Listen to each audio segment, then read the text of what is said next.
Yo, what is up, everybody? How's everybody doing? How's my mic? I got the chat right here. How about that? We got that going on. Now I know it's not like the best one where it's like transparent and all this stuff, and I don't have all the effects and blah blah blah, but it's coming. It's coming, people. It's almost there. It's almost there, okay? We're getting that together. We're getting that going, and we're going to make it happen. You know what I'm saying? We're going to make that stuff happen. Anyway, I got my little logo. Where's it at? Boop, boop, boop. Bro, these are like little tiny things that don't really matter, but they look good. They make me excited. I was also researching how to make the old transition in the background and all that. And Bro, I got all kinds of little doohickeys and widgets and stuff that I'm gonna, you know, roll out and all that. How's everybody doing today, bro? Happy Saturday. What are we doing on Saturday? What are the plans? What are you doing? You guys going out? Who do we got out here? What do we got going on, huh? What do we got going on out here, huh? Let's go ahead and take a chat out here in a chat. We got James all the way over there from England. I don't even know what he's doing. He's awake.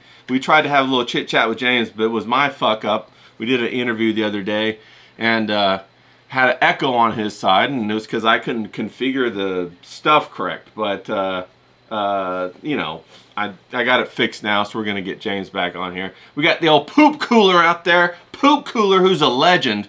That guy's been around for one day, and he's already more famous than people who've been trying to become famous for years. So big bow to Poop Cooler. Speaking of bow, we got D-Wag out there, Darren Wagoneer out there. Bow, bow. Mr. Jeeky's out there. What's up, Mr. Jeeky? How you doing? So we got all the cool guys out there in the old chat today. We even got Huck out there. What's up? I think it's Kier. I don't think it's Huck. So salute to you, Kier. How you doing out there, bro? Checking in with you today, okay? Now, we got all kinds of crazy stuff going on to talk about. I got a couple of things going on. I just got a couple of, what did I get? I got a couple, it's starting to get a little cold around here. Can you guys feel it? Is it getting cold where you're at? I'm way up here in the high desert. So when the weather changes, it changes like that because there is no humidity or moisture at all in the atmosphere. So if it's hot, it's super hot. If it's cold, it gets cold quick. I mean, there's no humidity to trap the temperature and keep it warm or whatever. So I'm like, oh damn, I gotta have to get the sleeves out. These guns, you know, gotta protect the guns, people. So anyway, I've been getting a couple things done. I got a couple of those covers done. I got some from Johnny Rocket, some for Klippa, some from other people. I got a couple of promotional things going on. Got this going right here for the Maniac. I'm not quite done with it yet. I got some more stuff to do on it. When Johnny's going to have his big launch of the Maniac 2 coming up. And, bro, I got to support that Johnny Rocket, man. You know, Johnny Rocket's one of my guys, bro. Johnny Rocket out there just popping off being Johnny Rocket, you know? Motherfucking Johnny Rocket. You know, Johnny motherfucking Rocket. That's how we say it around here. You know what I mean? Johnny motherfucking Rocket, bro. Come on. So anyway, I've had a super busy week. But slowly getting this integrated in. This live streaming thing, you know, trying to do that while juggling the videos and then all my other responsibilities that I do during the day. You know, when I'm secretly Bruce Wayne, you know, then I transform into crazy stream man and I come on here and I say crazy stuff, do crazy videos, cook crazy, try to be crazy. You know what I mean? Just trying to be crazy out here. So how's everybody doing out there today? We having a crazy day out there? You guys got any big plans for this weekend? Now tomorrow I'm gonna do that Sunday fun day, and I already got a big plan, right? So I've been cooking this bread, right? Check this out. This is one of the breads that I got right here. That's jalapeno cheddar bread. Check that out, okay? So I got that. All right, gonna use that tomorrow on the Sunday fun day. Then I got a whole brick of this motherfucking cheese right here. Whole brick of good cheese. Boom. All right. So I got that going on. Gonna have that tomorrow. And that's going to be a whole lot of fun with some other things. So I'm excited about that. So check in, watch the video, don't watch the video. I don't care. You know, it's good shit. Why wouldn't you want to watch good shit, people? Don't be retarded. Or, you know what I'm saying? And I'm trying to get my position right. So I'm like out of the way of the chat so everybody can still see the chat and have fun just doing the chat and all that good stuff. But that's what we do right here, okay? So I got that going on tomorrow. Got some breads going on. I got some other things. I'm thinking of making a whole bunch of those pickled eggs. Those things were fucking fire, bro. I didn't know they were so good. So if you don't know, we were doing some, on Sunday Fun Days, we cook and all that shit. And so I was cooking and I was making pickles and people kept sending me recipes and they were sending me like recipes for pickled eggs. And I was like, you know, I'd heard about pickled eggs, you know. And I'd seen them at different bars or whatever, and people would order them or whatever. And I'm like, dude, who's eating these pickled eggs, man? Are these for hillbillies that ain't got no teeth? Like, what's going on here? And of course, you're looking at that big pickle jar, right, with the eggs in it. And it reminds me of like science class or biology, where you got some like, you know, dead things are floating around or formaldehyde and all that stuff. So I'm like, I ain't gonna have none of that. Anyway, flash forward, people kept sending me recipes for pickled eggs. So I said, fuck, I guess I'll make a couple of these pickled eggs. So then I went ahead and made them, and bro, they're fantastic. I don't know what happens, but like when you pickle an egg, a hard-boiled egg, the vinegar seeps in and turns the yolk creamy. It's completely creamy, and it gets rid of that weird egg flavor that, like, you know, you can like make you like yak. You know, when you eat it, it has that weird flavor. But it gets rid of that flavor, and then you can replace it with like whatever you pickle it with, and make them spicy and everything. So like I'll be like, bro, eye opener, right?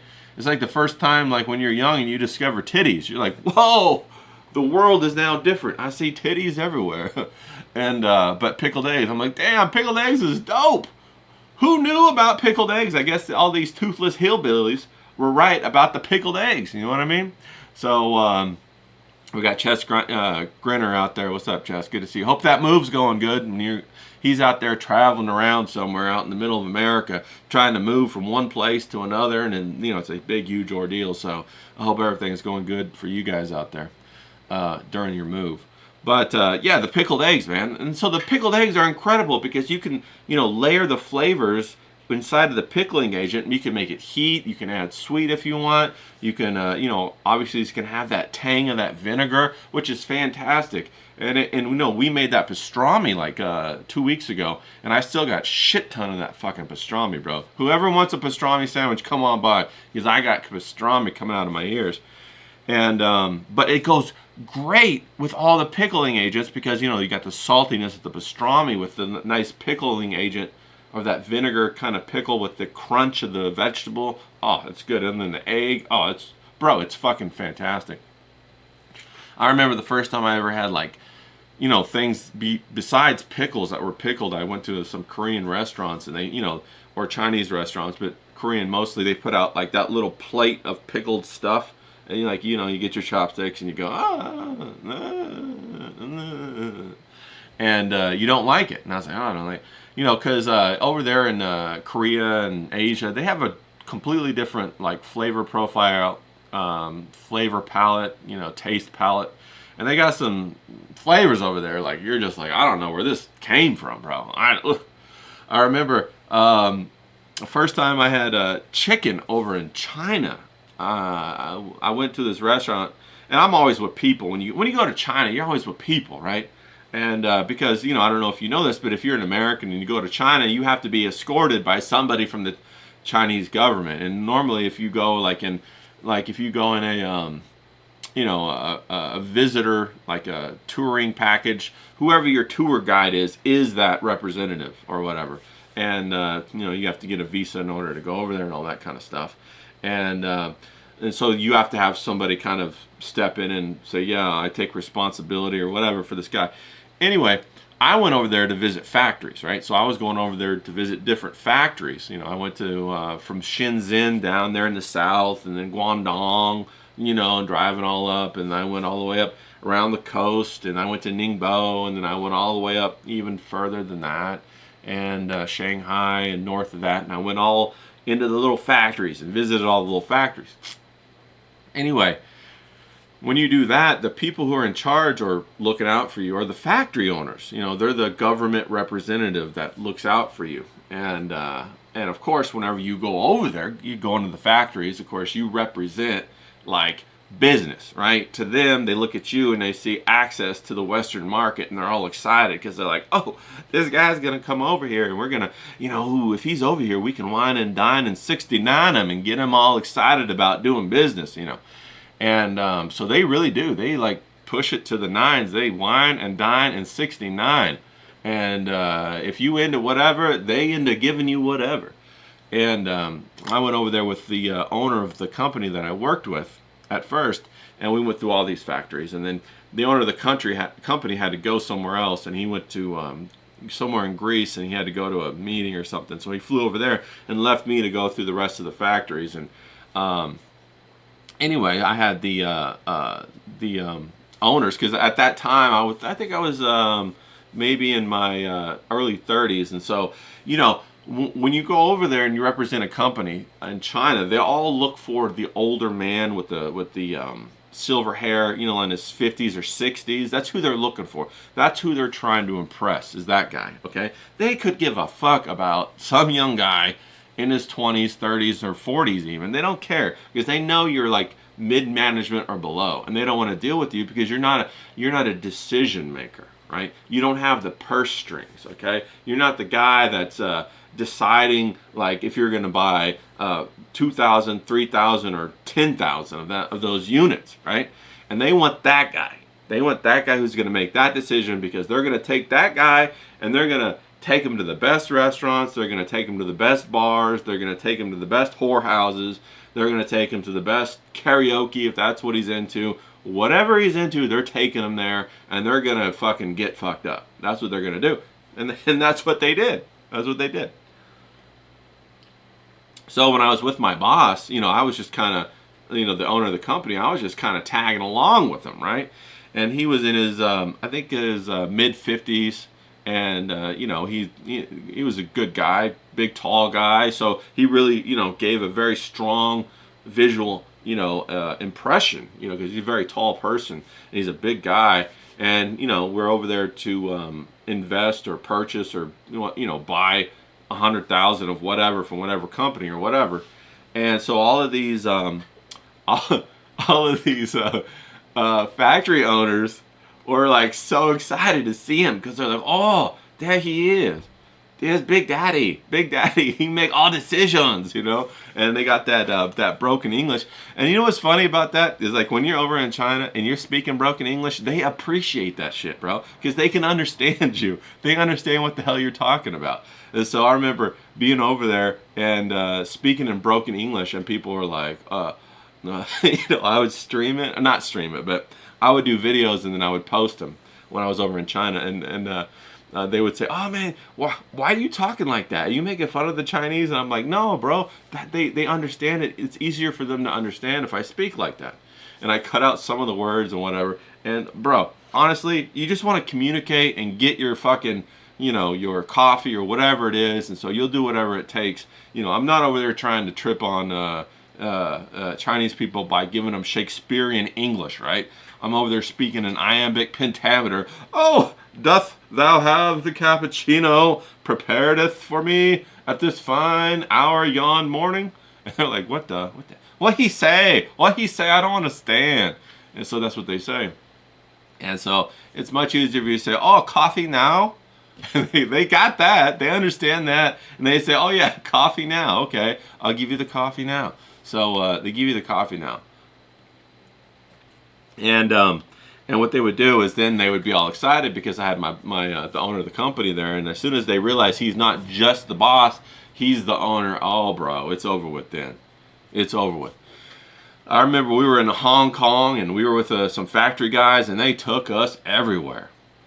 They took us to these underground strip clubs because at that time, I don't know how it is now, but at that time, strip clubs were illegal in Hong Kong. You couldn't have them. But the underground strip clubs were legal, right? So it was so wild. We would meet up with the factory guys. They would take us out to dinner. And of course, I was just a tag along. They didn't give a fuck about me. They were like looking at the gray-haired man with the big purse, the big wallet. They wanted him. And so I would just tag along. And I would go, and they would take us out to this fantastic restaurant, what they thought was great, right? And so they take us out to this restaurant, and they want to impress you, the Westerner, so they want to take you to a Western-style restaurant. And so they take you, in Hong Kong, they got a lot of nice ones. So they took us to these really nice, steakhouses or whatever, and they were really expensive because everything in Hong Kong is expensive. If you didn't know, Hong Kong is expensive as hell, man. Hong Kong is super expensive. So they take you out to Hong Kong, take you out to this steak, and they're all talking to him, right? So there's like 5 or 6 people from the factory. There's like the factory owner, the vice president, the head of production, blah, blah, blah, sales guy, blah, blah, blah. And they're all chit-chatting with him, and they're like ignoring me. And then they take us out to these bars, and they're like really nice bars. And then all these women come around. They all ignore me. And then I had a buddy there with me from another company, and he was he was a Chinese guy. And he spoke really good English, and he had been in Canada and the U.S., and I'd gotten to know him because I'd worked with him through our company, but he was stationed in China. And he worked for a company in China. And so he came out with us. And so him and I talked. We were about the same age. And in our late 20s, early 30s, and we were just chit-chatting, and he's like, oh yeah, bro, the women, they're not going to come talk to you, bro. They're going to go all for the guys, with the money.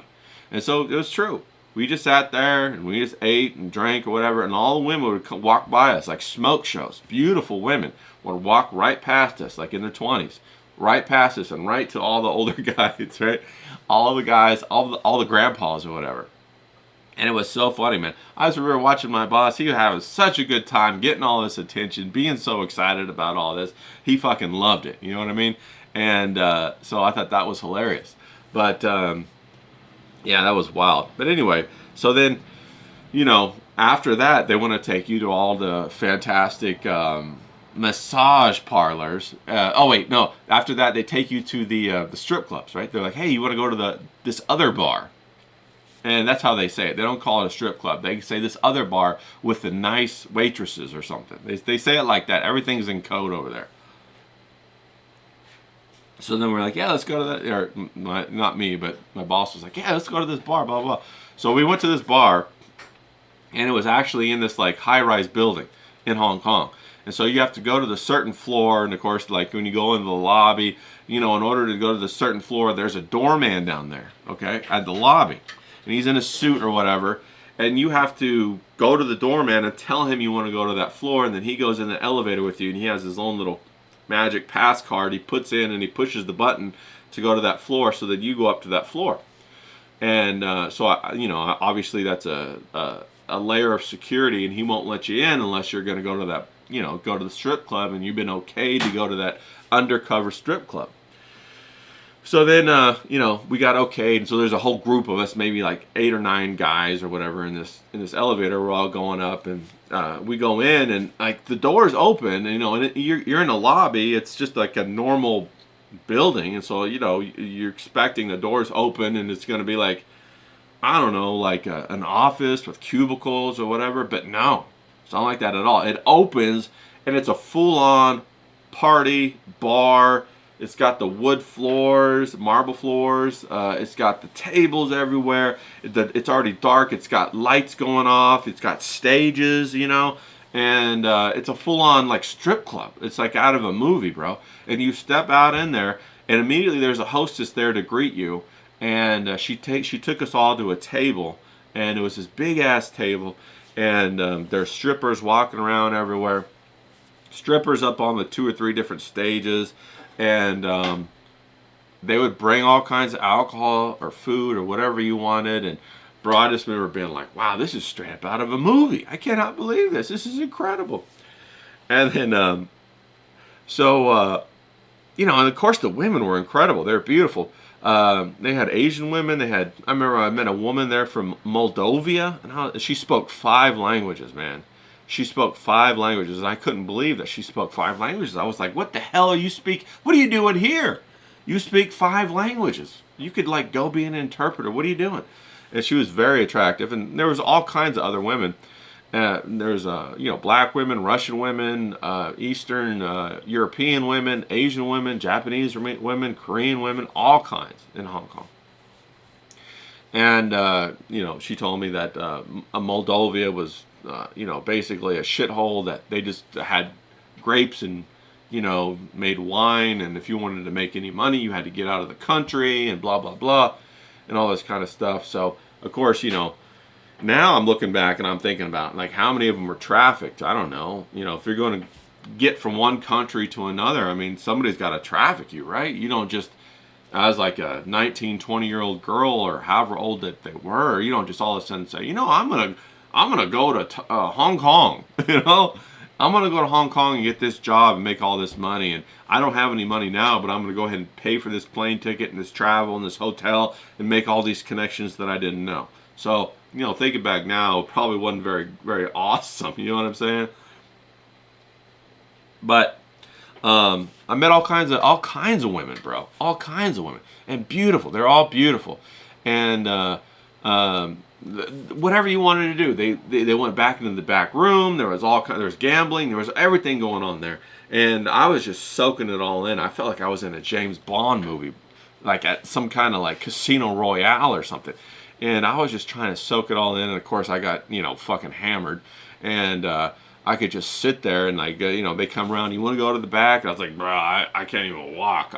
So thankfully that saved me. And the only reason why I say that is because you never know, right? You're in another country, you never know, right? You go in the back, you don't know. Of course, the establishment doesn't want anybody stealing or treating their clients bad, because remember who these clients are, okay? The clients that we have are people who own a factory in China.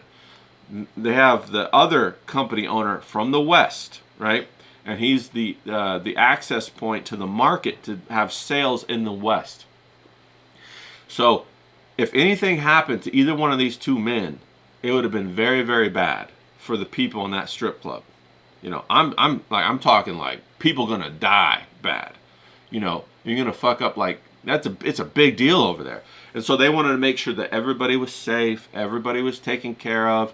They don't want any counterfeit alcohol. They want everything the real deal, because they're trying to get business out of both of these men. They want both of these men to continue to come back and to spend all kinds of money, all kinds of business, and they want to have them, spend their money and be wealthy and be like perpetual clients. But you just never know. You never know what the girls, because stripper girls aren't the smartest girls in the world. They're kind of retarded. They're kind of on drugs. They're kind of doing all this stuff. So you never know what could happen. Maybe they see a watch. Maybe they take the watch. Maybe the billfold, because these guys are fucking plastered out of their mind, and, they got other drugs there too. Maybe the billfold falls out and the girl can't resist it. And, a lot of the women that I talked to that were like this, I'd ask them, I go, well, how come you're doing this? I know these are terrible questions to ask strippers, but I couldn't help myself. Plus, I was a little bit drunk.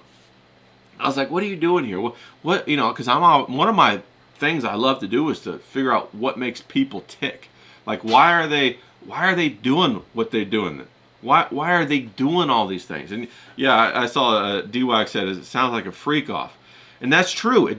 There was an after party, D-Wag. There was an after party after this that I didn't go to. But yeah, I'm sure it was a freak off. Like I said, they wine and dine in 69. So they got plenty of that 69 that they're trying to give you, right? They're trying to give you the best time of your life so that you spend all your money, or, give them the contract or whatever. And it's a huge, integrated corruption system in order to seduce you, especially as the Western client. You're their link to the market in the West. And if they can go ahead and sink their claws into you and make you like their sales representative, then you'll go out and get them even more business from other people in the West and give them more access. And that's the whole game plan. That's the model. And, corruption is rampant over there. Whatever you want, it just, the access point is there. Absolute power corrupts absolutely kind of thing. And they want that access to the relationships that you as a businessman have in the West in order to get even more clientele. And in China, everybody has a factory. Everybody, bro. I'm not even kidding. Like, of course, you got the big, huge factories, right? That you and I think about in the West. We think about what a factory looks like. They got these big, huge factories. You got your special outfit. Your work outfit with your beard. Your beard guard and your hat and your gloves and all of that. And you got that out there. But then you have like middle level factories where it was a couple of families who came together, who got a factory, and they rent out a floor in this warehouse and they put their big machines and stuff. And then you even got the smaller factories. And the smaller factories are like where a bunch of poor people pool their resources together and they start it in their home. Or they started in a couple of different homes, or they started in a little tiny hole in the wall, like it used to be a restaurant or something, and they work there and they do everything by hand, and it's all people power. And so if they get like one order that's significant, it's going to really impact them a lot and change what they're trying to do a lot. It's going to give them a lot of money. It's going to elevate, their entire family. And of course, when you're looking for factories, you have to be aware of this. You have to be very, very careful which factories you pick. Okay, you got to be very careful because a lot of them can look good on the internet, but but they can be terrible when you go over there. They can be one of these low-level factories. Okay, so when you're picking and looking for factories, you got to pick the right kind of factory, especially for the kind of merchandise or the type of products that you're making. You know, like you look for a lot of them that are like have Disney approval or IEEE approval or whatever. But anyway, that's a different story. Back to the strippers. Right? Nobody cares about factories, Ray. We want to hear about the damn strippers and the after party and all that shit, right? So yeah, there was an after party. It was like a Diddy party. And, you know, in fact, it's funny that people call this a Diddy party, right? Because people have been doing these parties forever, right? People have been always doing these kind of parties. This is what when they say business, I'm a good businessman. This is what they mean, right? I used to think that business was some sort of like, you know, thought process in order to meet a need in the market and, you know, come up with a new solution. But nah, that ain't it, dude. That ain't it. Business is relationships with people and access to things people want, even in their private life. They want bro, are they on the down low and they secretly gay? Well, okay, I got you a hookup over here to the gay nightclub. Or, you know, are they really like, did they used to be a coke fiend or something back in the day and they, you know, they hadn't done it in a while because they got married, they got kids, whatever. Well, I got you the low-key link up for your cocaine addiction, bro. Or, you know, shit like that. Or maybe they just like always wanted to, you know, drive one of those big Matchbox speedboats out in the ocean. Bro, don't trip. I got a connection for you. I'm about to fly you out. We're going to go out in here. Off the coast, and we're gonna, you know, race speedboats, right? Or maybe you always thought you wanted to be a pilot, right? Don't worry, dog, I got you. Okay, we're gonna go up in my private jet, and I'm gonna let the captain, the pilot, sit in the co-pilot chair, and I'm gonna let you sit down and play with the stick a little bit, so you feel like you're actually flying the plane, but you ain't, right? That's what this whole deal is. We're gonna scratch your itch. We're gonna cater to your ego. We're going to seduce you so that you go along with our business model, okay? You go along with our business plan. And you order from us and we get a good thing going, okay? Now, I just watched this really awesome interview, okay? And the interview was the Soft White Underbelly. Have you guys ever seen that? Soft White Underbelly?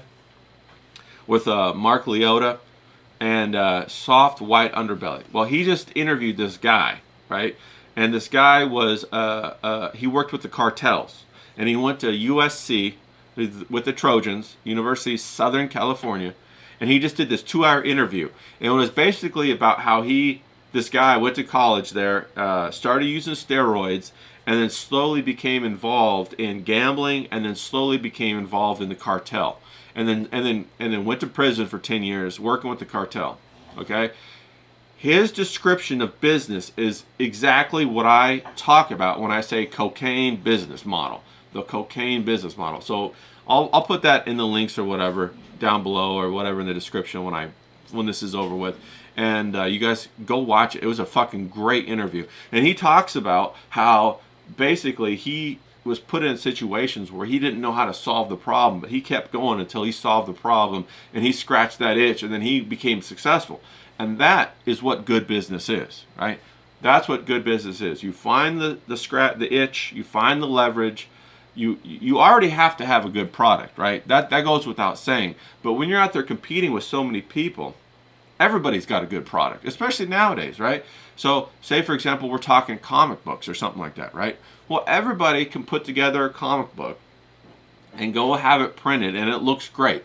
Now, of course, some of the comic books, the stories themselves could be shit. You can always pay to get a better artist, but the story could be shit. Anyway, you hype it up to the max, right? And that first sell that you sell that comic book, you're going to hit like $3.4 million. Okay? Now, everybody knows what I'm talking about right here, right? But if the quality of the comic book, the storyline is shit, it's going to fall off. But that doesn't matter. It doesn't matter because I already scored the $3.4 million, right? That's the model that the Chinese operate on. That's how they work, okay? Think about like the tools. Think about like, what is it, Snap-on? Or even the, what was that, the tool system that, the Stanley tools that Sears used to have. And then they sold Stanley to a Chinese corporation, right? The Chinese corporation cheaped out the entire Stanley line of tools. But it doesn't matter because they had a huge sale the first year they got a hold of the IP, and they made a ton of money. And now everybody knows that the Stanley tools are shit, but it doesn't matter because that first year they made all their profits. And they moved on to something else, okay? It's called like vulture capitalism. That's how they operate, okay? So anyway, back to the strip club, right? They had great strippers, bro. And if you didn't know, almost every woman in China is capable of being a stripper or a prostitute. Now this might sound wild, okay? And it might sound offensive. But over there, it's a business transaction. And it's a business transaction from the point of this. I asked one time, I said, why are you, because obviously if she's a stripper, she's probably a prostitute, right? So I'm like, you're beautiful, you speak these languages, why are you over here? And she's like, I can make enough money in one night to pay for my entire family in the village for the whole month. So they're basically becoming a conduit to financially support their family that's destitute, impoverished. And at the same time, so I'm thinking, well, that's not really enough. What else are they getting? Well, they're getting to live this lifestyle. They're getting to live this movie star type lifestyle where every night's a party. They're given the best dresses. They're given all of this like jewelry. They're treated in, like wow, wow, wow. And of course, they don't realize, and they haven't even conceptualized this in their like little hamster brain, right? That the wall's coming, right? When they hit the wall, what's going to happen? They're going to be discarded, or they're going to have to find a job like hustling these women or whatever, and that's no good. It'll make a great story, a great movie, but it won't make a great lifestyle. So anyway, we're over there at this fantastic underground strip club because all the strip clubs are illegal in Hong Kong at this time. I don't know how it is now. Having a great time. I get plastered, right? Knocked off my socks, so I can't do nothing. So I go back to the hotel, and then everybody else goes to the after party. And who the hell knows, right? I didn't see anybody until the next day, like lunchtime, all that kind of stuff. And they were all talking stories about how great it was and this and that. And basically, it was like a Diddy party. But they've been doing Diddy parties for a long time. It's just called good business. You know what I'm saying? All right, I see some people talking. Let me check back in on the chat. All right, Darren says he's got no willpower. And the first thing they bring me, he's all about it. Bro, they got the best donuts over there. You would not be surprised. The Chinese people, they cook great donuts and great fried chicken, man. They make excellent fried chicken. And I've also come to understand that they make great watermelon. And watermelon over there is huge in China. So I'm thinking, like, do they also have grape drink? Were they the OG grape drink, watermelon, fried chicken eaters? You know what I'm saying? I don't know, man. That's crazy.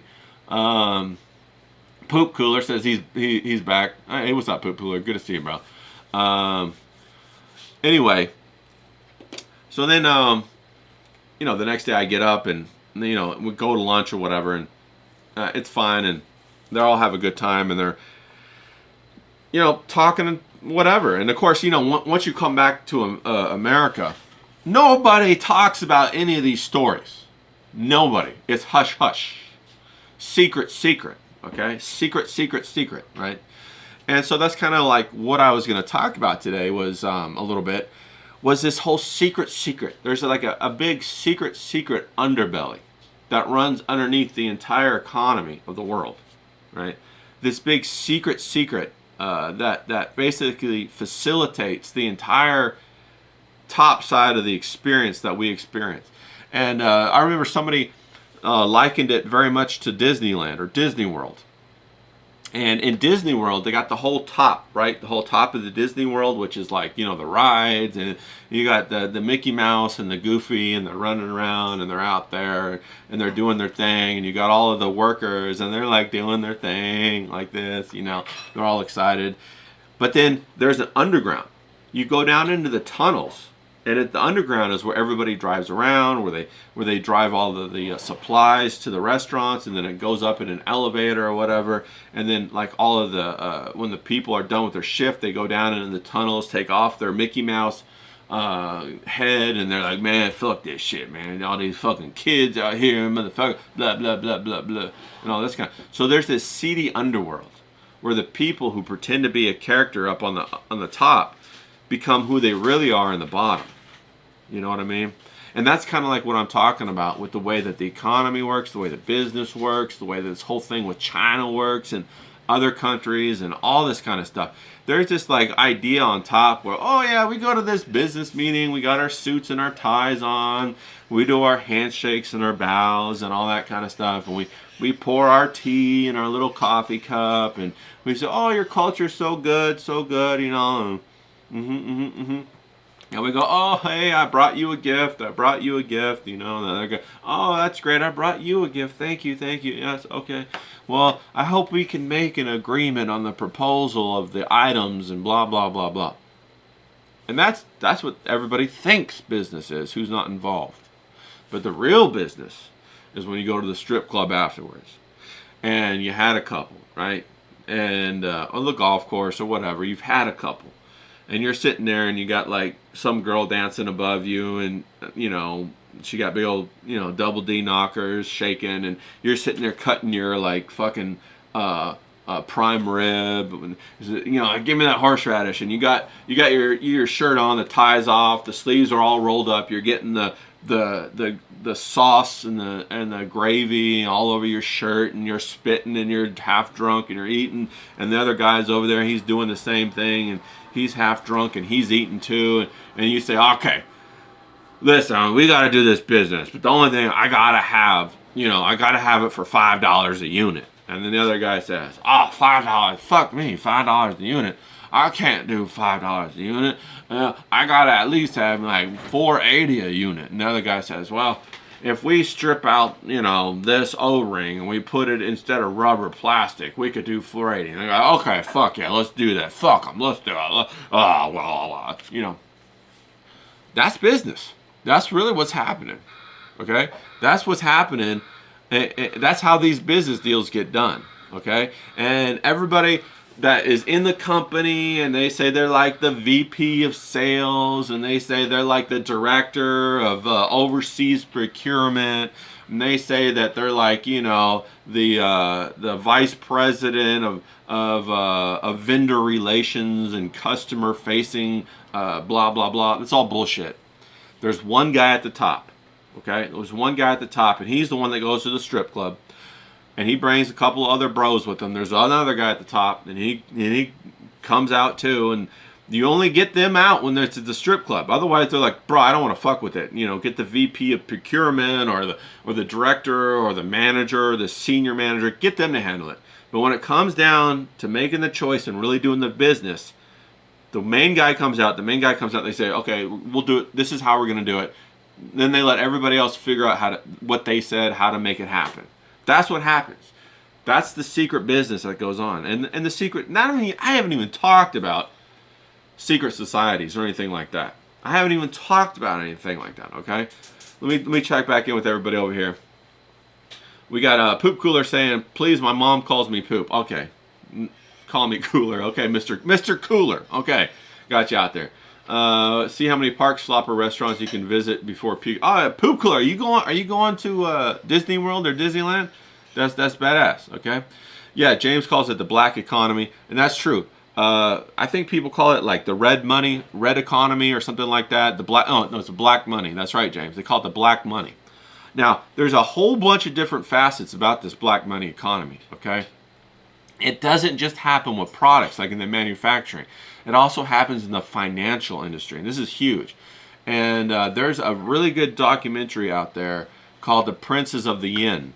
And I remember watching that. It was about how they did this financial black economy to Japan in the 80s. And Japan in the 80s was riding really high financially. And then they had a huge crash. And they all did that on purpose. And it was made all the way back from the rebuilding after World War II. They had this whole thing going, building up in order to have it crash in the 80s. And it's called Black Money. And it's super interesting. And there's another documentary that I can't think of. I'll try to post all these in the links, bro. I find this stuff fascinating. I love the dark side of everything because it's so interesting to put in a story format. And I absolutely love that kind of stuff, you know. And also, these are the stories that matter. You know what I mean? I don't want to read some damn story about some girl boss that blah, blah, blah. And I don't want you to paint the CIA like they're fucking angels, because we all know they're not.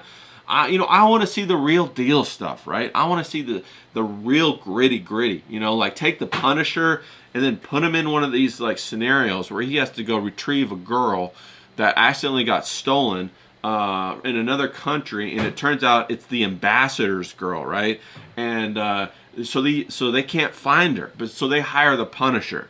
And so he gets dropped down into the tunnels of this underground, and he's got to fucking, wreck house to get her back. I'd love to watch that movie, right? I'd love to watch a series like that, or something like, where he's dropped down, the Punisher is dropped down into this world, and he's given like carte blanche, do whatever you got to do to accomplish this righteous goal, right? Of getting the girl back, or, I don't know, the goal could be anything. And then watching him progress. He starts at the bottom rung and he goes up the ladder, slowly goes up the ladder, right? Until he finally gets to the mid guys, and he's wrecking house on these people. Those are the shows we need to get back, bro. Those are the shows we need to see. But of course, in order to have those shows, you need a strong masculine character. And they can't have that now, right?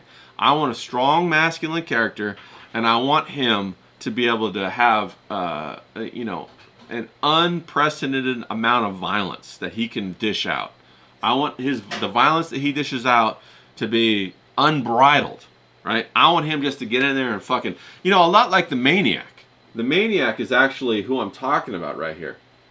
So Johnny Rocket, I'm talking about the Maniac, but let's give him a little bit more real world context and have him go after some higher targets, more real world, not so fantasy. I think that'd be fucking fire. But that's just an idea.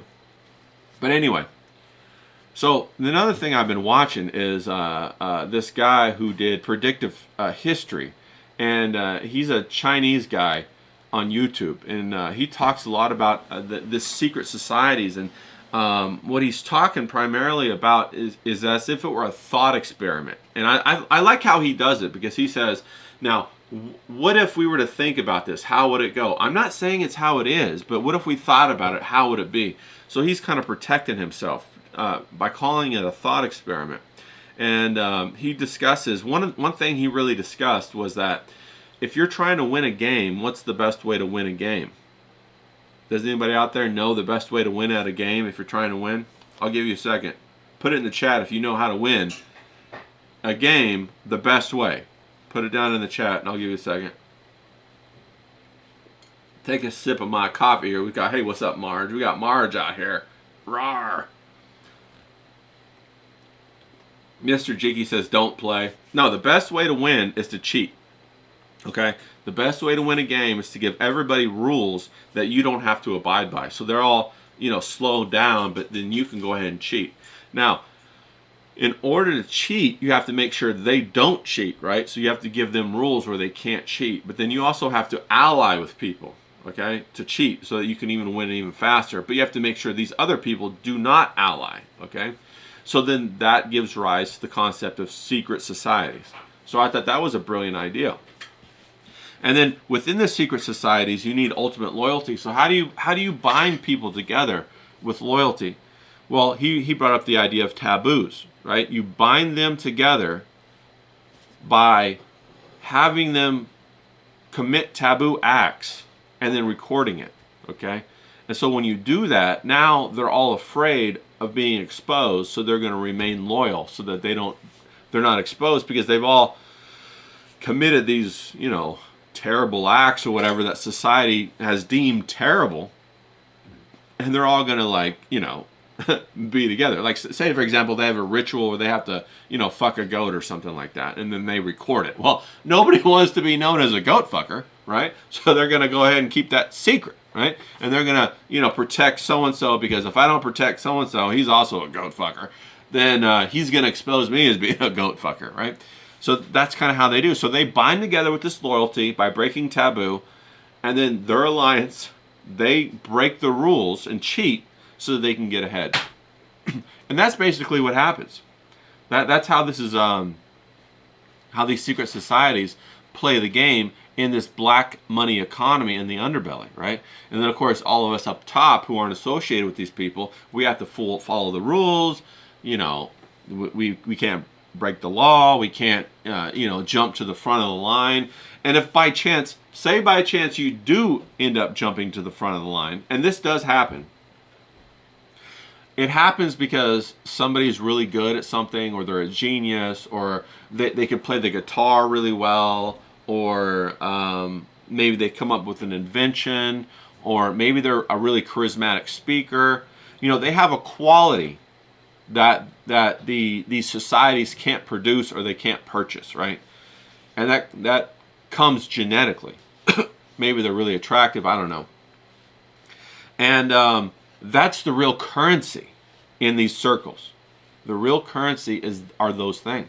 And so then they come to you and they try to get you to join them, or they try to groom you, or they try to seduce you through some carnal desire or something like that, or they try to puff up your ego and enslave you in that way, or they try to get you hooked on heroin or whatever, or they try to whatever.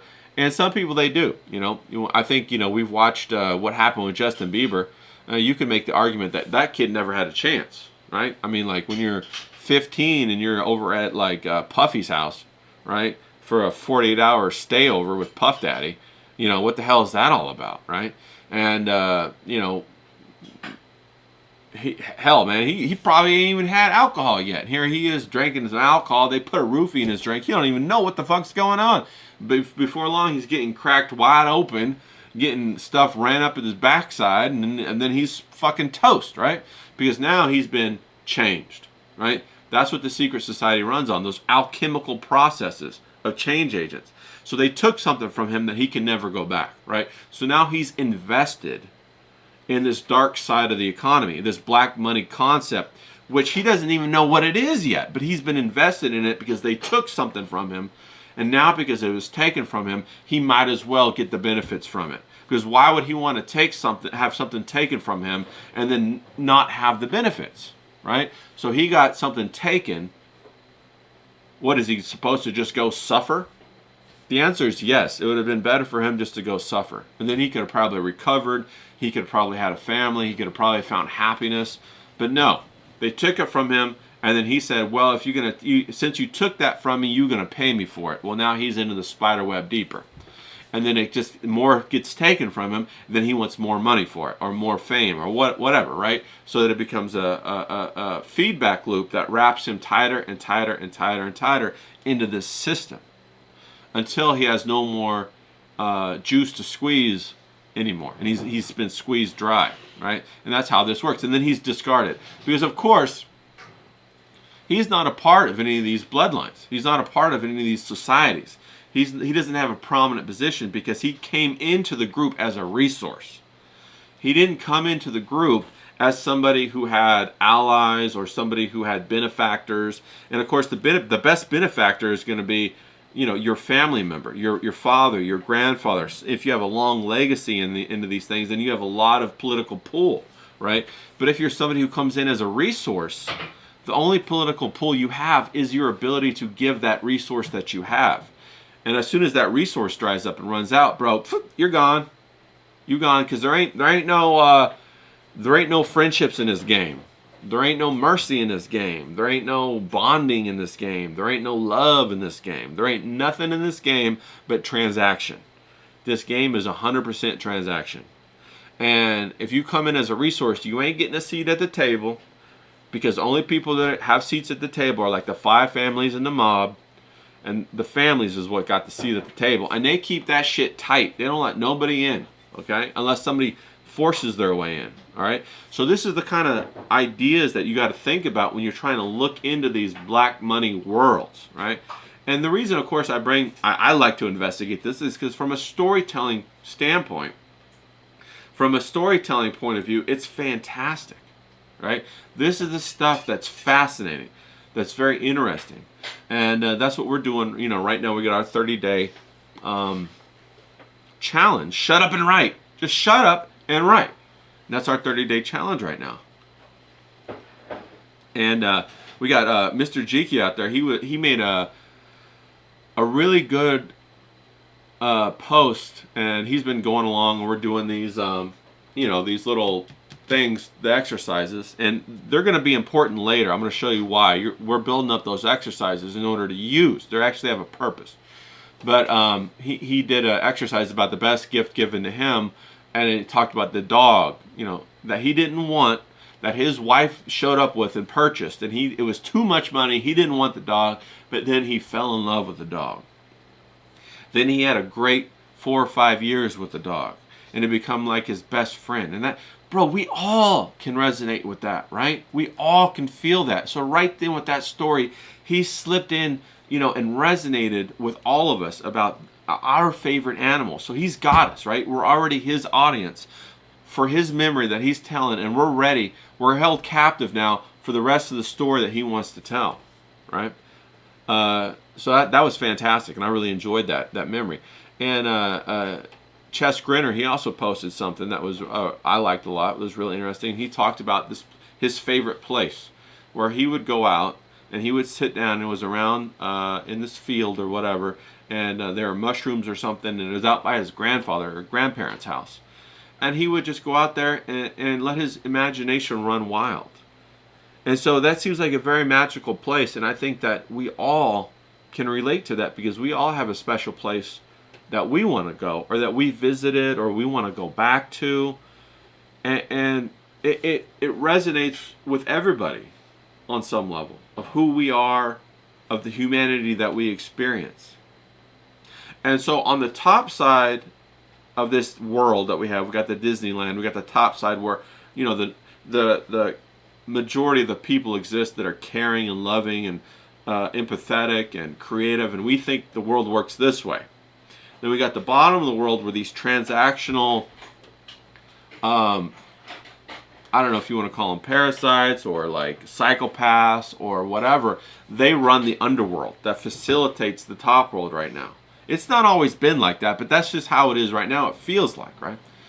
And so what we have to do is we have to focus on telling the stories and focusing the eye of society upon the good things in the world to try to separate it from the underworld. We have to do that, and that's kind of what we're going to do, because if we don't do that, then what we're going to project out, we're going to slide into that underworld. That underworld's going to rise up and start to take over the top world, right? So the whole thing becomes transactional. So they squeeze out all of the juice, and we're kind of seeing that right now as we see what's happened to women, right? Ever since Instagram came out, women have changed. Women's focus has changed. It's become a lot more transactional with this concept of attention that they're getting from these apps. And because they believe that they're getting attention from like hundreds of thousands of men or whatever based upon their beauty. And that's kind of a glitch, in women's mindset, in the psyche of women. Because women are solipsistic, right? What that means is it means women are self-centered. But women should be self-centered, because think about this. Within themselves, they grow a baby. And then that baby pops out, and they use that psychology to then protect the baby. So women have been designed this way so that they can transfer that self-centered nature onto the child, right? And they can be empathetic with the child. They can be solipsistic with the child. However, these people from the underground realize that. And they understand how to get into that psychology of the women and use a glitch to control the focus of women, so that they can then parasite off the women to control how the women, where they put their focus and their attention. And it's kind of like a gambler, like when they make these gambling machines. First it was the pool, now they have all these lights and all of this stuff going on in order to keep you going, just the next pull, maybe I'll win. Just the next pull, maybe I'll win. The next push of the button, I'll keep pushing, maybe I'll win. And before you know it, it's been 12 or 13 hours because you lose time, you know. Well, they've done the same thing to society with TikTok, with Instagram, with YouTube, to where like now you just scroll, you know, on X, you just scroll looking for something. What are you looking for? What am I looking for? I don't know.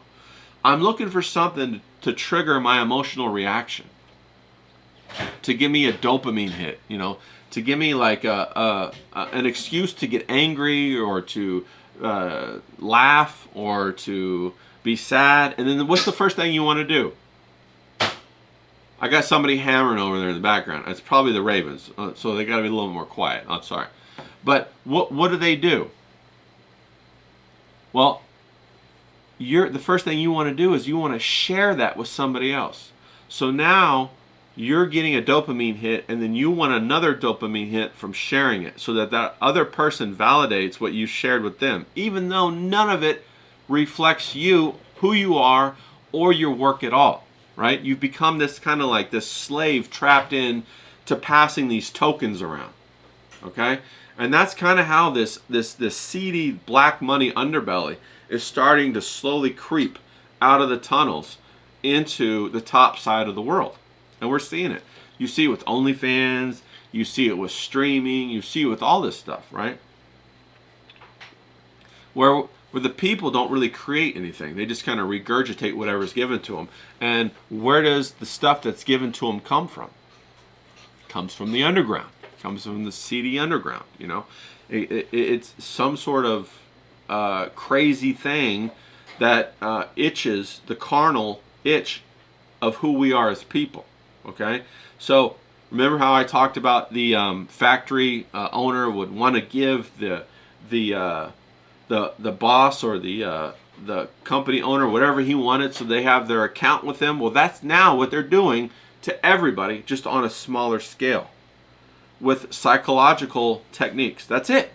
They're giving you a dopamine hit so that you become a salesman for TikTok, so that you push out all this content on TikTok, so that you reshare all this content on TikTok.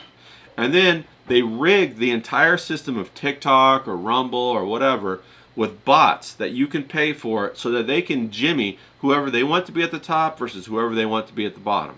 Okay? And that's what they're doing. And they're trying to externalize their hierarchy. Have you ever heard that term before? Externalize the hierarchy? I'm going to check the chat real quick just to see what's going on. You think about it. Have you ever heard that term, externalize the hierarchy? Oh yeah, dude. Mr. Jiki knows what I'm talking about. It's 100,000 Indian phones. That's true. And they're posting the bobs and the vagines. That's exactly what's going on, right? Yeah, James, I got my Instagram's full of crazy stuff too. I used to be able to post, you know, artwork on Instagram, and it got traction. I would get followers, I would get, you know, and then it just fell off. And no matter what the hell I posted, I only would get like 1 like, 2 likes, that's it. But they were constantly trying to get me to promote it, to pay for promotion, to pay for shares, to pay to get this, you know, my account higher. And, you know, I really think a lot of this is pattern recognition. So think about all the different platforms that are out there, and they've been trying to figure out the best system, the best scenario to do this. Another one is Tinder, or these dating apps. At first when it came out, remember, you could match with a lot of people or meet a lot of people, and then you had to buy, like, you know, it was free. Then you had to buy a package, you know, $5 or whatever, and then you had to buy a $20 package, and then you could also boost it with, like, you know, you could pay for special boosting, and then you could buy like the $400 package, and then you could have like artificial intelligence help give you the best matches and all. So it goes down this road, this sales funnel that wraps you in tighter and tighter with bigger and bigger promises. And because you've invested more and more, you continue to invest because you don't want to throw your money away, right? But they know that. They know that. So they entice you further and further with bigger and bigger plans, with bigger, okay, now we're going to give you the real stuff. Oh, now we're going to give you the super duper real stuff that only the elite super duper get. Well, now we're going to give you the super duper king package. Well, now we're going to give you the ultimate emperor king daddy motherfucker package, right? And so you're paying now all this money, not realizing that it's all a scam in the first place. It's all a scam operating on game theory, gambling theory, right? How do we keep the gambler sitting at that machine longer? How do we maximize the efficiency of how much money we draw from each one of these characters that sits down at these roulette tables or these, these gambling machines when they're pulling the pulling the handle, right? The slot machine pulling the handle. How do we keep them there to where we get more and more money out of them? And it's only when you realize that that's the goal that you can then walk away. It's only when you realize that the goal is to squeeze you of as much juice as they can with fake promises. They're never going to deliver. They deliver the most in the very, very beginning to get you hooked. And then after that, they never deliver. And that's what this black money economy runs on. Okay? It's called the cocaine theory. It's what I developed it. It's called the cocaine theory, right? So let me break down the cocaine theory for you real quick, okay? You might have heard it before. So you want to go on a block, right? And you want to start selling cocaine, okay? Now, there's no rules. That's why I say cocaine. There's no rules. And the product is the best, and there's a guaranteed customer base for it. But you want to take over this, this whole block or whatever, right? So you go on the block, and you start giving the first baggie of pure cocaine away. Bam, everybody's there, right? So you're giving this first baggie of cocaine away, okay? Next thing you do, you step on it, right? You cut the cocaine like 10%, okay? You start charging, right?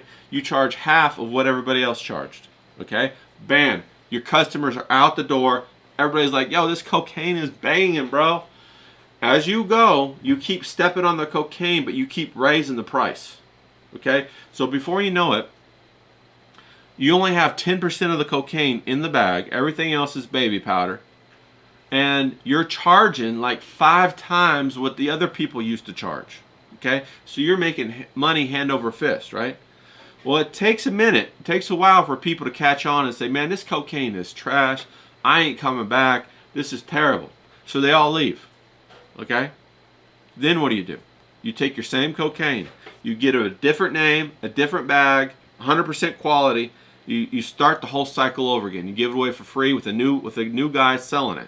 You start the whole cycle over for free. Start it all over again.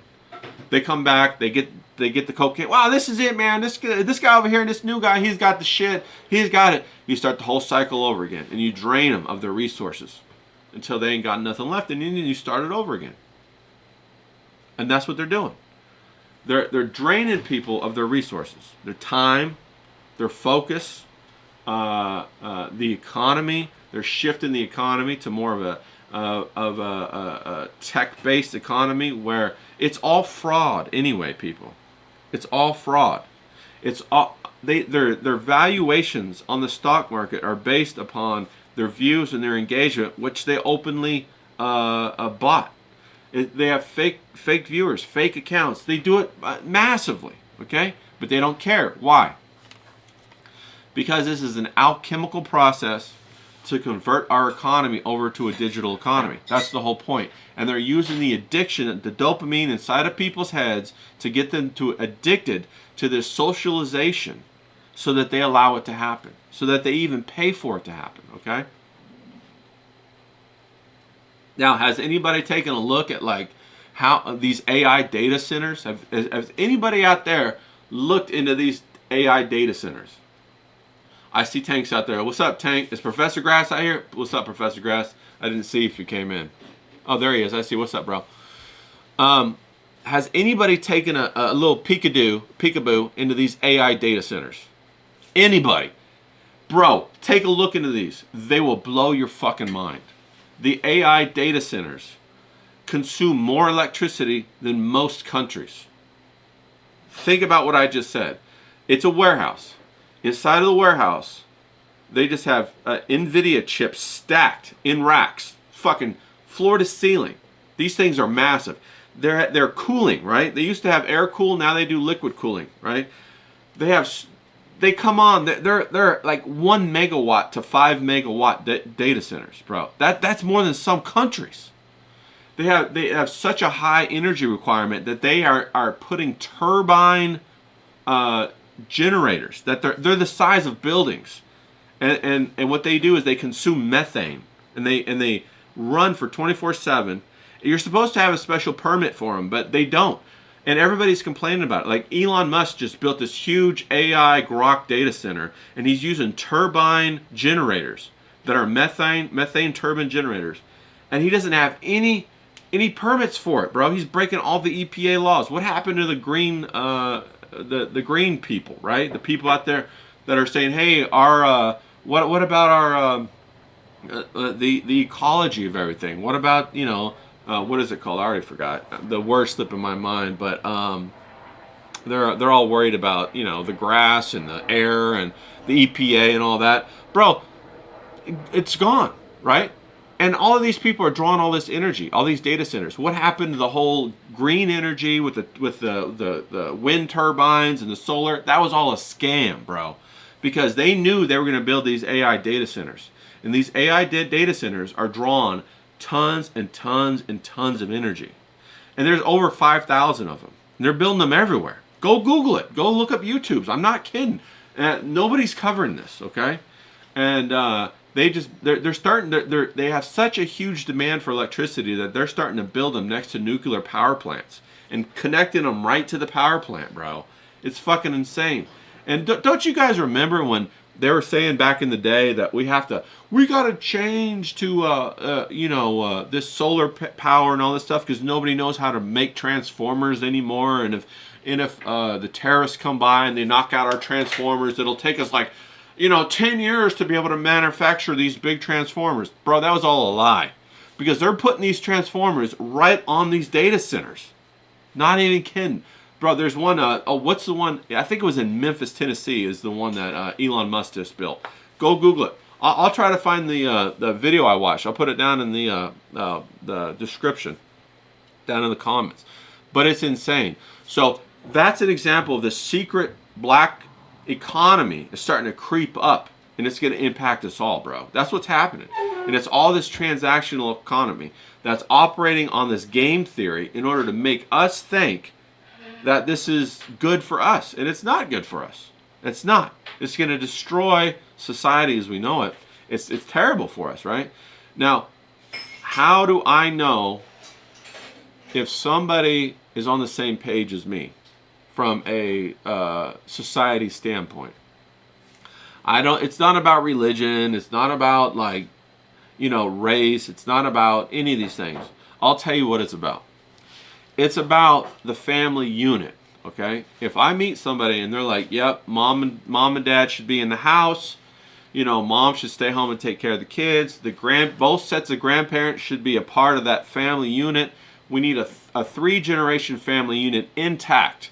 That's what we need. That's what society should be built on. That's how I know we're on the same page, okay? That's the same page. That's the page I'm on. That's not what's going on here. This black money, this underground economy, this underground society that's now creeping out of the shadows wants to break all that apart, right? They want to break the kids away from the parents. They want to take the dad out of the household. They want the grandparents like in a nursing home dead. That's what they want, bro. So focus on the family. Oh wait, I think there was a group called Focus on the Family. That's not what I'm talking about. What I am talking about is have the focal point on keeping the family unit together. You want the grandparents making bread. You want the little kids watching the grandparents make bread, and making bread with the grandparents, right? So the mom and dad could go out on a date night or whatever. And you ain't worried about, the grandparents diddling your kids. You know what I'm saying? That's part of this underground society, bro. Diddling. That's how I say it, diddling. They don't know diddling. You know what I'm saying? But that's part of it. And that's what's coming. Now you ain't got to worry, okay? You ain't got to worry. I'm going to tell you why you ain't got to worry. You ain't got to worry because there's a big psychological component to this, okay? And it's not a we will win kind of thing, but it's a thing that this has all happened before. Where do you think the Amish came from? Why do you think the Amish became Amish and swore off of technology? Bro, they went through this. Our societies have gone through this stuff before. Do you think that all of the components to have all the technology that we have right now, all of the components and the materials have existed, and we're the first ones to actually get a silicone microchip? You think that's what happened? That's not what happened. Okay? Why do you think like all of this technology exploded onto the scene all at one time? Right? After World War II, all of this technology just exploded out of nowhere. Do you know how they make silicone chips? The process is like an alien crazy process. Did you know like silicone chips are actually like made with silkscreen and light photons? Like it's a photograph, bro. It's a photograph into the silicone. And that concept is wild, right? That's what a microchip is. Where'd that come from? And if it came from somewhere, where did it come from? And where is this information housed? You know, and my guess is that these groups have this information. You know, my guess is that's what this research is all about. In order to learn how to implement this information that they've had from libraries from somewhere. How to actually, for this group of people to learn how to implement and apply that technology to society, and then how to manipulate the psychology of the people to accept it and accept the enslavement that comes along with this technology. Now, I don't think the technology itself is inherently bad, but the group of people that are running the technology have a disposition of psychopathy. And of course, that's unempathetic and extremely transactional. And I would classify that as not good. That's not good at all, okay? So, let me go ahead and check the chat, see what everybody's doing. And that's what the secret's all about, okay? Once you learn what the secret is, you can identify it and start to see it. And I got one more thing to talk about, and then I'm going to bounce out of here, okay? Hey, what's up, Tank? Good to see you, buddy. Darren's still out here. What's up, Darren? All right. We got Spirit. Hey, Spirit. Good to see you out there. Now, I know Professor Grass said something about us having a conversation. I'm all about it. Let's have a chit chat, bro. Let's get on Grass's thing and have a chit chat, okay? On his stream, Mr. Jeeky. Good to see you, bro. Everybody out there, Darren. Everybody. Okay. So, the one thing I wanted to talk about, and I've recently became aware of, and I've kind of known about it for a while, but I've recently started looking into it, was the expression of this culture, this black economy culture, the expression of it through art. Think about this, okay? The expression of this culture, this underground, this transactional, this black money culture through art, okay? Now, what art am I talking about? Of course, I'm talking about movies, okay? Talking about music. Now, before movies existed, what was the media that was at the forefront of society's mind's eye, or their focal eye? Well, it was paintings, wasn't it? Yeah, it was paintings. So you look back at the painters, like, you know, before the movies, before the 1900s, who were the painters?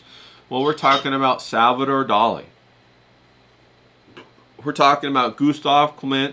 You know, Gustav Klimt, he did The Kiss, you know, The Kiss. We got Salvador Dali, and Salvador Dali did, you know, the clocks, you know, the melted clocks. And, you know, my favorite time is his Atomic period, where he painted, like, the Jesus on the cubes, you know, and the Jesus was up there, and he had his wife Galena in the lower left-hand corner. That's one of my favorite Dali paintings. He also painted this concept of the cosmic egg. If you go look into that, heavily Masonic, you know. Gustav Klimt also was heavily involved in these secret societies, and a lot of his paintings reflected that. Alphonse Mucha, all of his paintings and his drawings reflected that, and his drawings are fantastic, you know. Art Nouveau. You know, if you go look at his stuff, I'm a huge fan of his artwork. Not a huge fan of his philosophies, but I'm a huge fan of his artwork. Even Norman Rockwell. You know, you look at Norman Rockwell. He painted a lot of Americana on the cover of Saturday Evening Post. You know, there's a lot of tremendous Americana pictures that come from Norman Rockwell that crystallize the concepts of what America is, you know. But all these people were social engineers. Then you look at, who was it? Ian Carroll, I think is his name, who made Alice in Wonderland. You guys remember Alice in that book, Alice in Wonderland? And if you know anything about his history, he liked them young. He did. And especially this one girl. And he got caught with a lot of photographs of unclothed young ones, you know. And everybody was saying how fantastic Alice in Wonderland was, how creative it was. And here's something I want to put out, okay? Being a little loud over there. Here's something I want to put out, okay? Here's this idea, all right? What if the creativity that everybody says, oh, they're so good, the Mad Hatter, Alice in Wonderland, the Cat in the Hat, and all this stuff, the drugs that Alice took to grow big or small or go on this adventure, what if that was just an expression of this secret culture, the elitist culture, this transactional culture? And if that's the case, how many more other pieces of art can we examine to find clues or little windows into their culture? Like I mentioned, Gustav Klimt. Like I mentioned, Salvador Dali. How many other pieces of artwork are going to represent their philosophies that we can look at and examine? And this society, this culture has been around forever. It's been around for as long as people have been around, because the psychology of man is what perpetuates these cultures. And there's a dark component to the psychology of mankind. I'm not just saying men and women. That can be harnessed, that can be accessed, and that can be enslaved. You know, you can have it broken down, and you can strip out the empathy and then push it forward so it's completely transactional. And I would term that as evil. I would say that that's evil. That would be my definition of evil. And I think that's fascinating. Okay? So then the next question becomes, if somebody's pushed in that direction, can they come back, or are they only going to be able to be like that, be that? And I think I have some ideas about that, but I don't really know the answer. I don't know the level, you know. I have some ideas, and I bought a couple of books by an author. I'm trying to remember her name, Alison.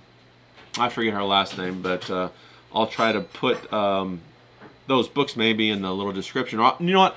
I'll put the interview of her in the description. She interviewed with this other lady who was part of that those groups, like those parties, and she got away from it. And then she healed, and then now she's been talking about it. Her name is Ann Lucas. That's the lady who escapes name. And the person she interviewed is Alison. She's an older lady with white hair, and she's a psychologist. But it's very, very interesting.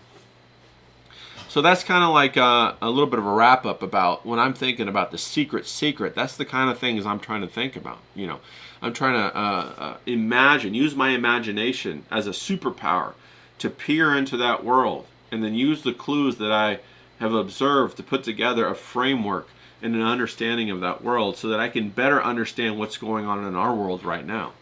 Okay, so that's kind of what I do. But let me go ahead and check back in the chat, and then we'll go ahead and get out of here. You know, I kept you guys long enough. I don't know how long that was. Maybe that was an hour and a half or whatever. But yeah, dude, Professor Grass says he loves Norman Rockwell. You know, he's a fantastic artist. He is. And he's a fantastic at capturing Americana. Now, there's a concept called a thought form. And a lot of the great famous, like Plato and all these people, discuss this idea of a thought form. And Norman Rockwell definitely crystallized the thought form of Americana and the American dream. And it's very interesting to me that the American dream was thought up by Hollywood. Hollywood were the people who created the American dream. It didn't exist before that. They created this concept called the American dream, which was like a white picket fence and, you know, a house, and everybody could have their own plot of land and all that kind of stuff. But that didn't exist before Hollywood created it. That concept didn't exist. And then Norman Rockwell went on to further solidify it with all of his fantastic illustrations of what he imagined the American dream to be. And he put it out into thought form, and then society formed around that. You know, I talked last week about how I used to ride by the mansions in Manhattan Beach and look inside during the holidays and see them all having their big holiday parties and their turkey dinners and all that. And that's a slice of life right out of Norman Rockwell. Norman Rockwell did that exact painting of the Thanksgiving dinner with the Thanksgiving and everybody around the table, and they put it on the cover of Saturday Evening Post. Okay, and when they did that, they put it like you were looking into a window. Everybody in the world that looked at the Saturday Evening Post was looking into the window of their imagination at somebody else who was having that experience that they wanted to have. And so they shaped all of society like that. They shaped the entire of society to be voyeuristic and look at that image. The very powerful thought. It's a very powerful concept. These thought forms are very, very powerful, whether they're through imagery or through, mainly through imagery, but also through songs. They create these thought forms that then impact society as a whole. And it's kind of like a meme that spreads through society very quickly, and then everybody who looks at that meme, it shapes their thoughts. You know, that's a high level of social engineering. You know, so the Air Joe says, "What's up, Air Joe?" He says, "Does caffeine limit the imagination?" Huh. That's a very good question. You know, I know a lot of people look at caffeine as if it's a drug. I don't think caffeine limits the imagination. I really don't. And I'll go ahead and broaden the concept of drugs to imagination. Do drugs enhance the imagination? And to that I'll say no. No, they don't. I would say drugs are actually, they hamper your imagination. They're a crutch. The imagination is like a muscle that you exercise. Okay, you exercise this muscle. But when you take drugs or whatever in order to have that experience, your imagination atrophies. It's like watching a movie. You know, you're no longer creating that in your mind. You're receiving something, okay, and you're experiencing something. So then you become dependent on that drug in order to project an imagination, okay? But it's not your imagination, right? This gets into a bigger conversation about where does creativity come from? And fundamentally, I believe people are more like antennas that tune into creativity from the ether or from outside, and you tune into it and you receive those thoughts, and your imagination is like the tuning knob that you use in order to tune into what you want to tune into, in order to receive it and then put it down on paper. Okay, now that might sound a little woo-woo or whatever, but you know, I don't know exactly how it works, but that's just kind of my observation about how it works through my own experiences and through experiences with other people. And I've had friends, you know, I've been in the art world for like fucking ever, basically, you know. And I've had friends that, you know, do whatever, LSD or whatever, mushrooms and all that kind of stuff. And I'm not anti-drug by any means. But I am saying I've watched the decline in their ability to produce. Because they get dependent on these things. Not only that, but the discipline that's required then to produce starts to decay within them. Because their drug use decays their discipline, right? And so, you know, what's the sense of having a great imagination if you can't, you know, produce anything, right? You might as well just be a crazy person in a loony bin. You know what I'm saying? So you have to be able to then take that imagination, refine it, and then produce it into whatever artistic vision or art or music or imagery that you want to produce, you have to be disciplined in order to be able to do that. You also have to be sensitive, right? You have to keep your sensitivity so that you can adjust the art so that it resonates with the other viewers. Now, when you're just going on a trip, it's just for you, right? You're not worried about other people. It's just you're experiencing it. But when you're creating the artwork, you have to fine tune what you're doing so that it actually resonates with those people. You're acting as the tuner, right? Getting that imagination and then you're transmitting it to other people who might not be able to tune. Maybe they're not there in their life yet, or maybe they had trauma, or maybe something happened to them that they can't tune in, or they're not at that point in their journey. But they're drawn to you and your artwork because you're tuning in for them and they love what you're seeing and it resonates with them, and hopefully that can inspire them to grow to then use their tuner. So that was actually a really good question.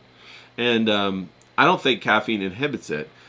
I could see that, like, sometimes I get over caffeinated and I can't relax enough in order to do like really fine ink work. Like if I'm trying to do all these little lines in here or whatever and be very relaxed and calm when I'm doing them, like the caffeine impacts that. So it definitely impacts my ability to calm down in order to be like sensitive enough and at rest and at peace enough to do very delicate line work or art or like brush work when I'm doing like landscapes or like watercolors or whatever.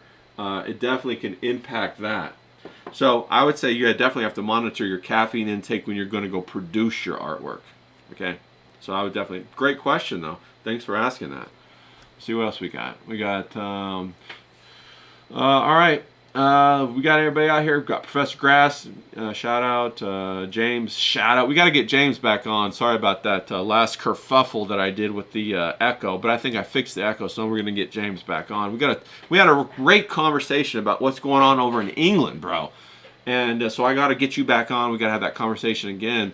And I'll go ahead and put out the notifications next time. So we can have that. I think it's fantastic. And people need to know. People need to know. Okay? Then we got Spirit says, Hollywood also invented how we see the Wild West and how that shapes America. 100%. 100,000% Spirit. 100,000,000%. Now this brings up for me the idea of those world trade fairs that they had. Because think about this, right? Think about it, right? We already had huge buildings in San Francisco, LA, San Diego, other parts of the West before they ever built Wild West towns. Those Wild West towns you see in the West, right? Like it's only like they're on planks and all this. Well, we already had huge buildings for the World Trade Fair or the World Fair before they had the Wild West, those stupid ass little buildings. They're completely fake. The Wild West, as we know it, is completely fucking fake. Okay? Think about this too. This always makes me laugh, bro. How can you travel for 2 or 3 months on horseback in the same clothing, with the same boots, cowboy boots, with no shower or anything like that? And your clothes would be so dirty. You would smell so bad. Your feet would have been in cowboy boots, bro, with no socks on. What do you do? Or with socks, just one pair of socks? What are you talking about? You'd have that like trench foot. There's no fucking way. None of this happened. This Wild West thing is a complete fabrication. It's a complete Hollywood fabrication.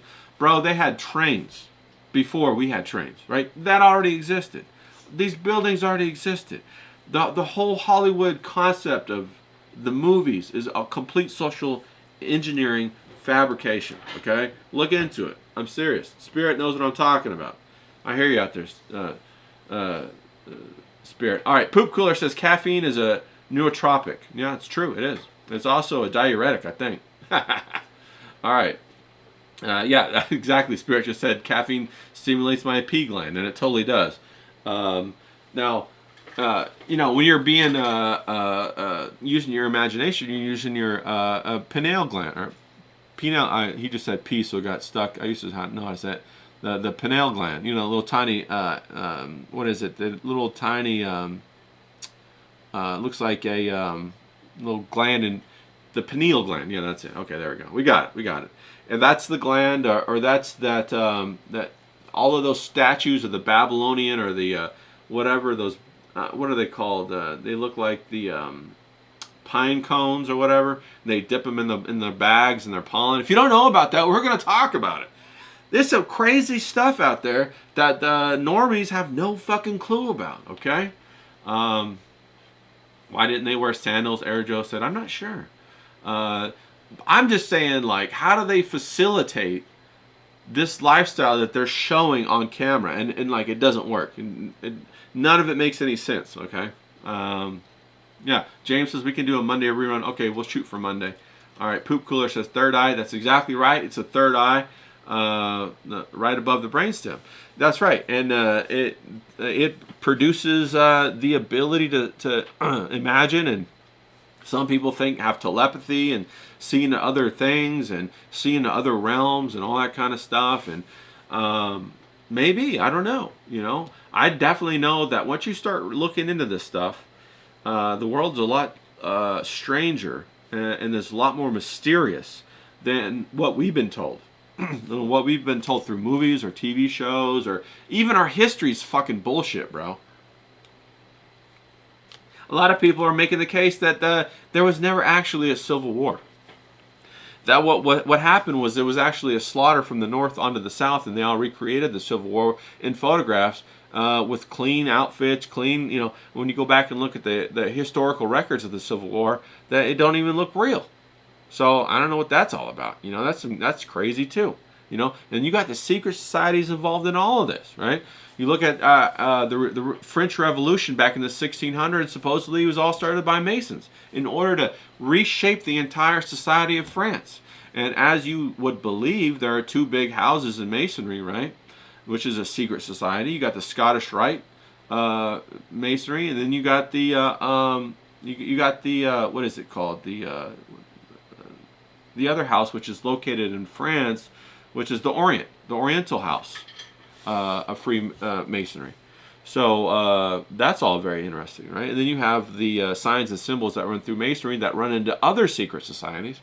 And so once you start to look into all this kind of stuff, it really becomes intriguing, exciting, and like it's a big mystery, right? So it's far more entertaining than scrolling on TikTok. That's for the damn truth, okay? Yeah, the Grass says the wild world of arts has a lot to offer. It sure does.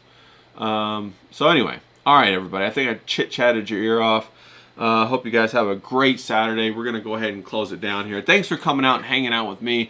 I got the setup working better. I'm going to go ahead and change this right here. I don't like how dark it is, and I'm going to make it transparent. I got moving backgrounds and all that. We're going to get other people on, and I'll try to schedule Professor Grass to come on, or James, or these other people, and we'll have a little bit of conversation. Maybe even have a round table, so it's just not me up here yammering this whole time. Okay, and I want to talk about this kind of stuff, the kind of things that are interesting. This shit that's interesting, and how it integrates into our real world. Like, what the hell is going on? I'll try to put all those links down into the description of all those interviews and those YouTube videos that I was talking about, and I'll try to remember them all and put them down in there. And if you come across some and you want to post them, please post them in the links, man. Would love for this to be a resource. Okay, so I'm gonna get out of here. I'll probably put down that countdown timer again. Of course, I'll have to make a countdown timer of stream ending or whatever. But I'll put the countdown timer of stream starting soon. Then people can get really confused. Okay. So everybody have a kick-ass day. Have a good time. Get it done. Okay. Get out of here. Salute to y'all.